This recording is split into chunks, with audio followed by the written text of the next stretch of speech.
Assalamualaikum warahmatullahi wabarakatuh. Alhamdulillahilladzi ayyada rasulahu bil mu'jizatil bahirah.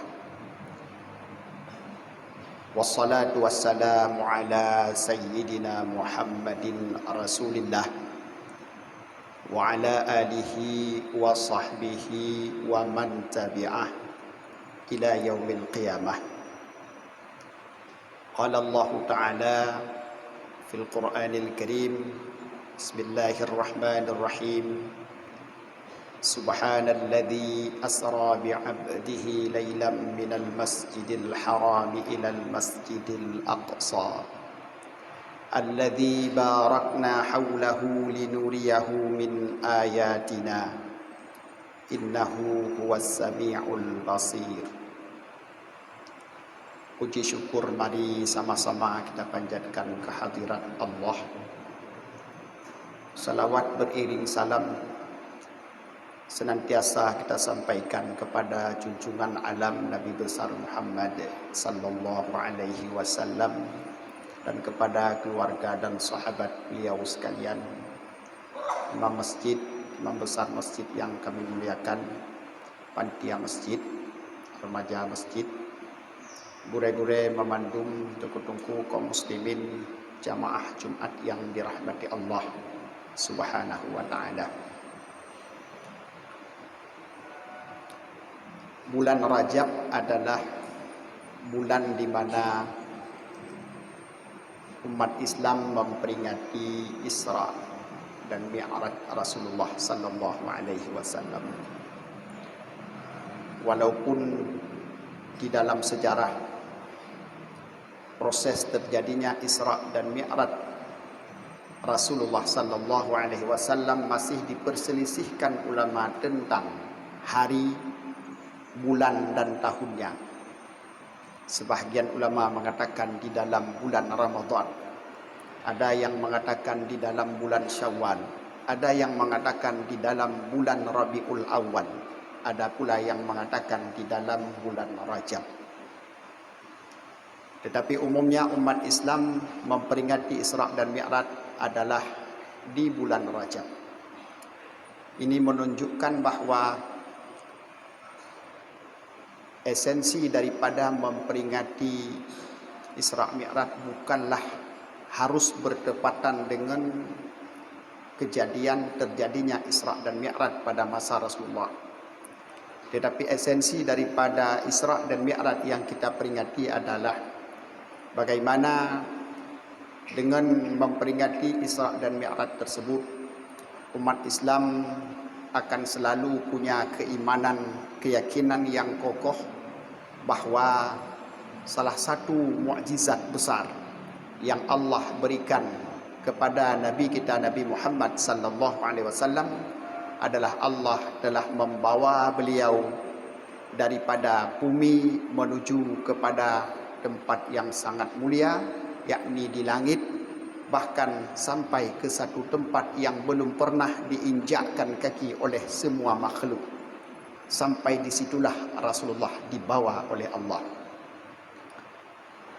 Dan itu adalah tanda seberapa tingginya derajat Rasulullah di sisi Allah Subhanahu wa taala, sehingga belum pernah ada satu makhluk pun termasuk malaikat datang ke tempat yang setinggi tempat yang sudah diinjakkan kaki oleh Rasulullah sallallahu alaihi wasallam.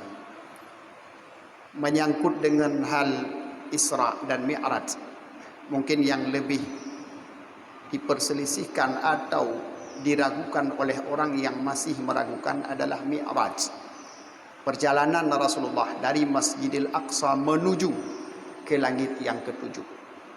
Kejadian tersebut telah membuat orang-orang yang percaya, begitu percaya dan bahkan menambah keyakinannya kepada Rasulullah sallallahu alaihi wasallam dan kepada Allah. Dan juga sebahagian manusia dengan kejadian Isra dan Mi'raj tersebut telah meragukan oleh orang-orang yang penuh di dalam hati mereka keraguan. Sebagai umat Islam, yang beriman kepada Allah yang maha sempurna, beriman kepada Al-Quran, beriman kepada Rasulullah, maka sepatutnya bahwa dalam hati setiap orang beriman tidak boleh ada sedikit pun keraguan tentang kejadian Isra dan Mi'raj Rasulullah. Perjalanan panjang yang tidak normal dilakukan oleh manusia tapi telah dilakukan oleh Rasulullah, itu adalah sebuah keyakinan yang mesti ada di dalam setiap lubuk hati orang yang beriman. Karena tidak beriman dengan perjalanan yang tidak normal, perjalanan cepat yang tidak bisa ditempuh dengan kenderaan apapun yang dimiliki oleh manusia, itu sama dengan meragukan Al-Quran. Karena Al-Quran sebelum terjadinya Isra dan Mi'raj, sebelum Allah menceritakan tentang Subhanalladzi asra, sebelum proses itu, lebih dahulu di dalam surat-surat yang lain yang lebih dahulu turunnya, Allah sudah menceritakan beberapa kejadian ajaib yang hampir serupa dengan Isra dan Mi'raj, yakni perjalanan cepat. Dalam surat As-Saba, Allah menceritakan bagaimana perjalanan Nabi Sulaiman alaihissalam, bahwa beliau di setiap harinya melakukan perjalanan yang super jauh. Kira-kira perjalanan manusia normal paling cepat pada masa itu harus ditempuh 2 bulan. Tapi Nabi Sulaiman melakukan di dalam 1 hari. Makanya Allah mengatakan dalam Al-Quran, wali Sulaiman ar-rihu. Nabi Sulaiman memiliki, ditundukkan kepadanya angin, wuduha syahrun warawahuha syahrun. Pada pagi dia pergi sejarak 1 bulan perjalanan manusia normal, kemudian dia berangkat lagi pada siangnya, juga ukuran jauhnya sebulan perjalanan jauhnya manusia normal. Itu adalah cerita Al-Quran jauh sebelum Allah mengisra mi'rajkan Rasulullah. Juga dalam surat yang lain Allah menceritakan bagaimana Nabi Sulaiman juga ketika ingin singgasana Ratu Balqis dipindahkan oleh Allah, dipindahkan daripada negeri Yaman, yakni negeri Sabah, menuju negeri Palestina.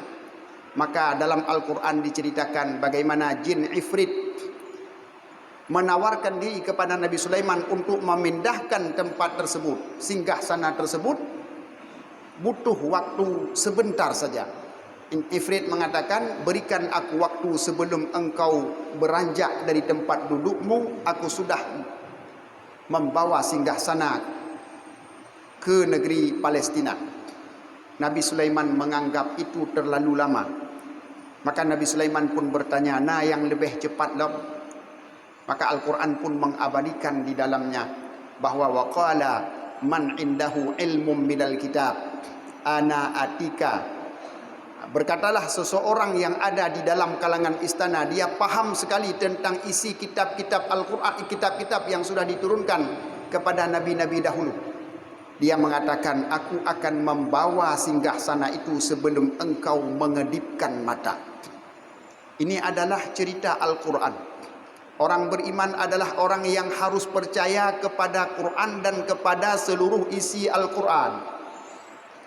Jadi ternyata jauh sebelum Nabi Muhammad melakukan Isra Mi'raj sudah ada kejadian bahwa orang bisa menempuh perjalanan yang sangat jauh dalam waktu yang cuma sekedip mata. Kita mengetahui bahwa perjalanan Palestina menuju negeri Yaman jika menggunakan kuda dan unta itu lebih kurang membutuhkan waktu 1 bulan.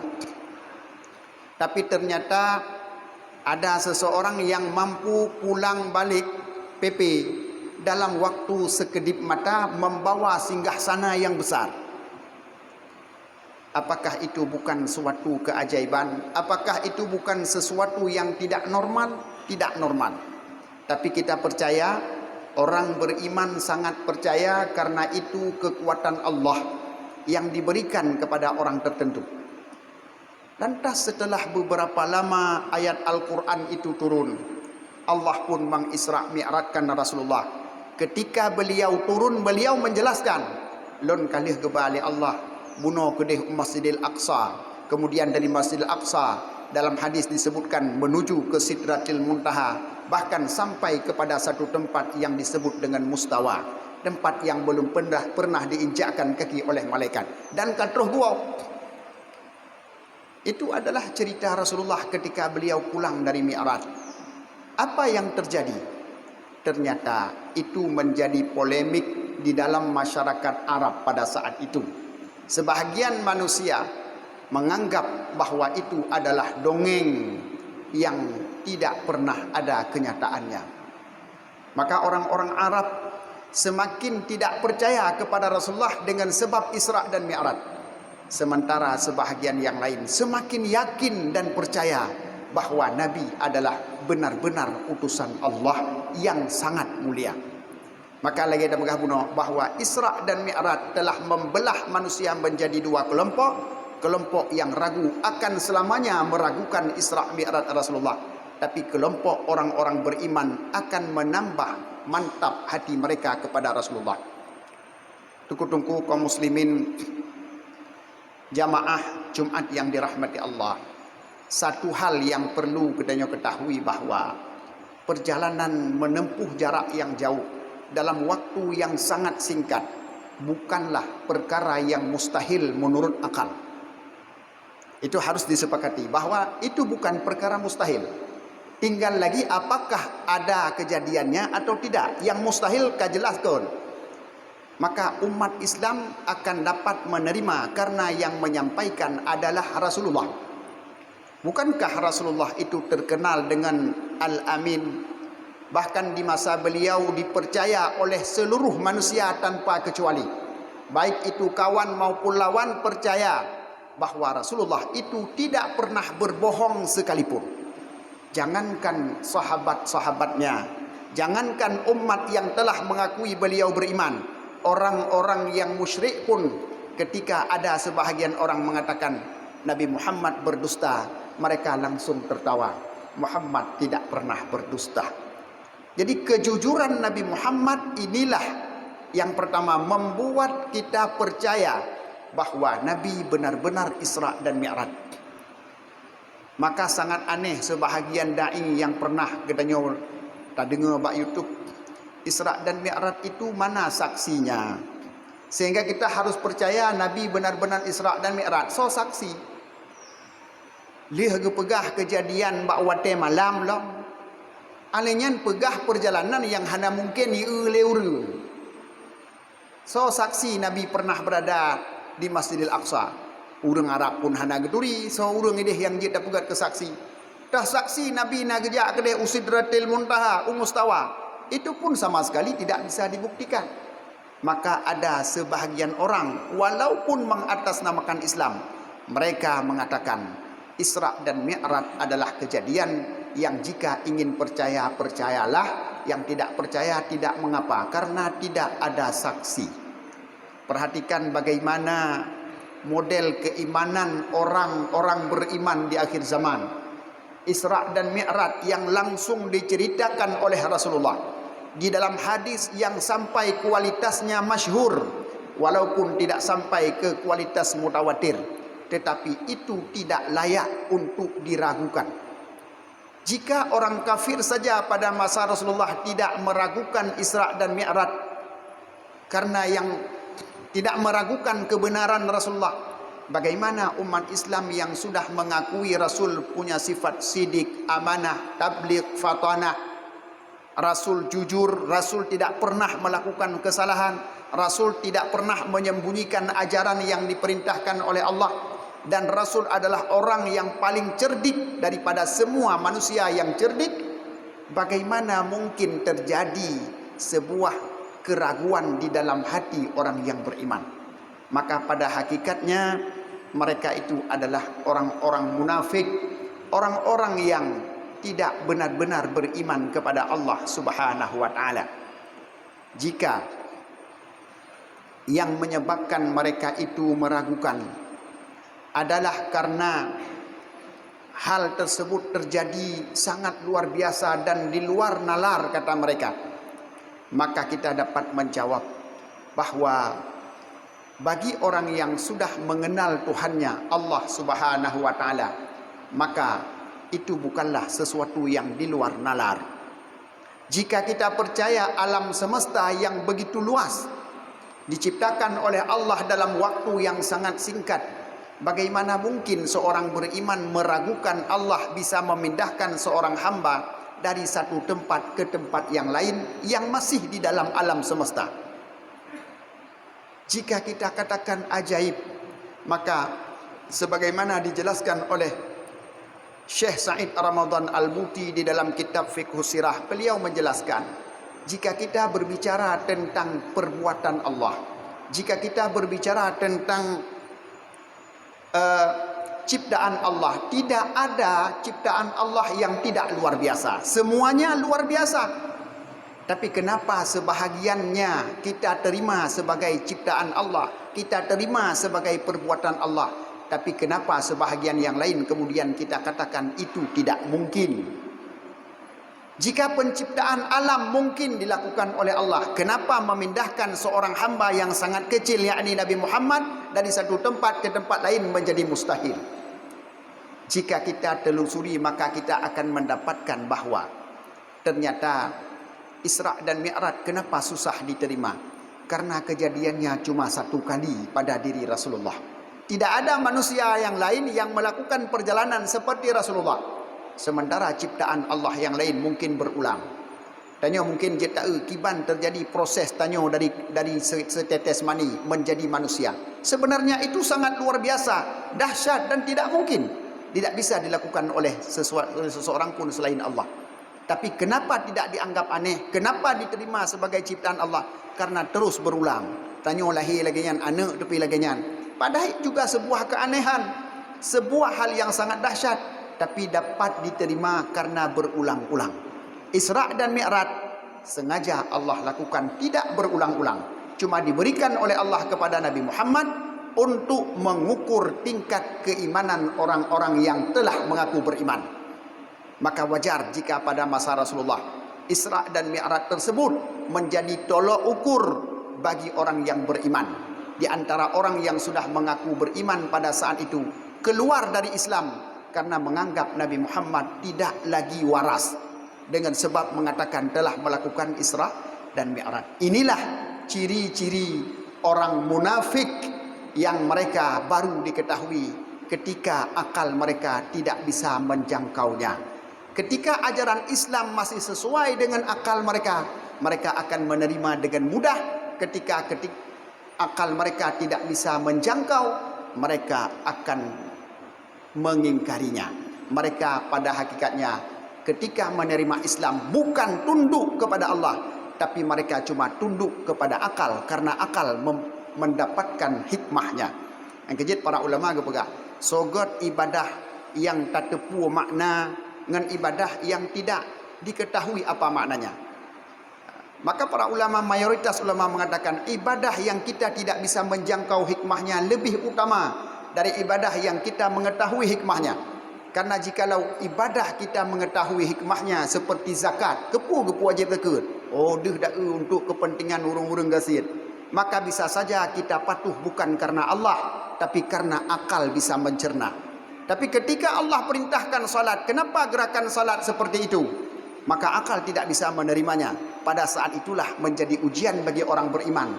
Apakah kita masih patuh kepada Allah ataupun tidak? Begitulah sebenarnya kedudukan Isra dan Mi'raj Rasulullah sallallahu alaihi wasallam.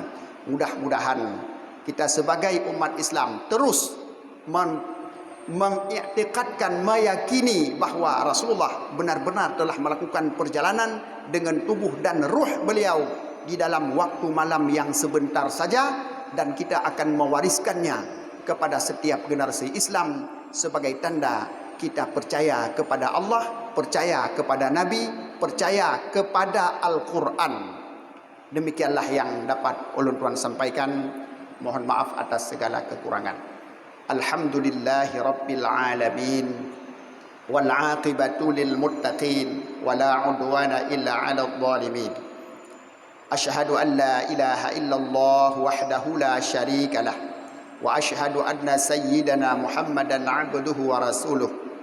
Allahumma salli wa sallim ala sayyidina Muhammad وعلى آله وصحبه أجمعين أما بعد فيا عباد الله اتقوا الله حق تقاته ولا تموتن إلا وأنتم مسلمون قال الله تعالى في القرآن الكريم بسم الله الرحمن الرحيم قل هو الله أحد الله الصمد لم يلد ولم يولد ولم يكن له كفوا أحد بارك الله لي ولكم في القرآن الكريم ونفعني وإياكم بما فيه من الآيات وذكر الحكيم وتقبل مني ومنكم تلاوته إنه هو السميع العليم